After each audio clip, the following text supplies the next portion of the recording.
Halo, selamat berjumpa dengan Bu Retno di Kusuka PAUD Channel. Kali ini saya akan memberikan saran kepada para pendidik dimanapun berada untuk mengajar secara online. Bunda-bunda guru PAUD dimanapun berada, saat ini kita ada di masa pandemi, di mana kita harus menyampaikan pembelajaran kepada anak-anak secara online. Untuk itu, ada beberapa tips yang saya sampaikan pada saat ini. Semoga tips ini berguna bagi para pendidik dimanapun berada, khususnya para pendidik PAUD. Yang pertama, kita harus perhatikan, kita harus menguasai materi yang akan kita sampaikan kepada anak didik kita. Jadi kita harus mempersiapkan semua materi, bahkan bahan pendukung-pendukungnya kita harus mempersiapkan dengan baik. Jadi kita harus bikin satu draft dulu supaya nanti ketika kita memberikan pembelajaran secara online, kita tidak menyampaikan secara serampangan, tetapi kita harus mengacu juga kepada tema dan subtema yang akan kita sampaikan. Tetapi kita terlebih dahulu harus betul-betul menguasai materi yang kita akan ajarkan atau kita sampaikan. Yang kedua, kita harus menguasai minimal satu aplikasi untuk pembelajaran online. Karena pembelajaran online ini bersifat secara tidak langsung, jadi kita tidak bisa berkomunikasi dengan anak didik secara langsung. Untuk itu, aplikasi online sangat kita butuhkan dan sangat membantu untuk menyampaikan apa yang ingin kita sampaikan kepada anak didik kita. Untuk itu, saran dari kami, kuasai minimal satu aplikasi online. Mungkin bisa Google Meet atau Zoom, atau dengan memakai aplikasi Canva dan lain sebagainya. Banyak sekali aplikasi yang bisa kita download melalui internet, ya, Bunda. Dan yang ketiga, kita harus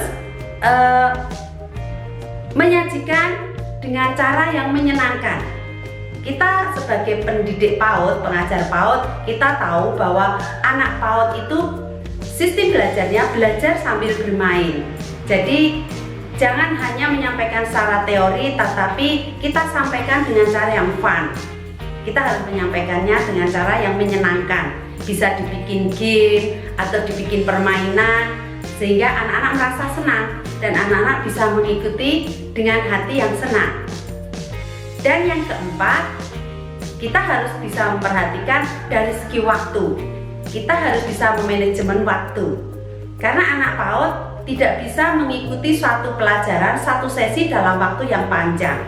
Jadi kita harus perhatikan supaya anak ini tidak cepat jenuh atau bosen.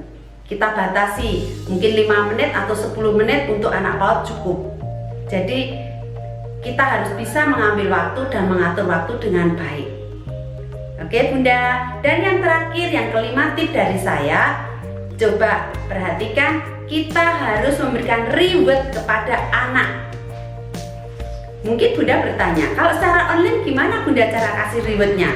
Kalau kita bertemu secara langsung mungkin kita bisa kasih hadiah atau bisa kita kasih stempel di bukunya dan sebagainya.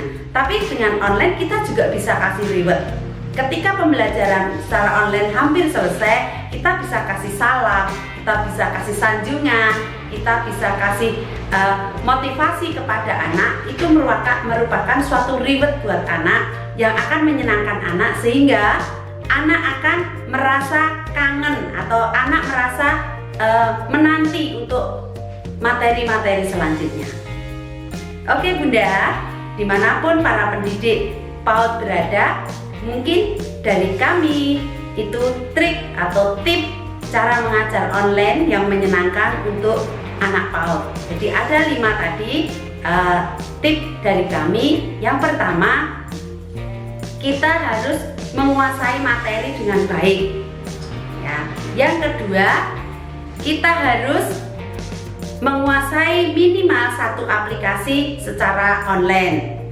Yang ketiga, kita harus dapat menyajikan materi tersebut dengan cara yang menyenangkan.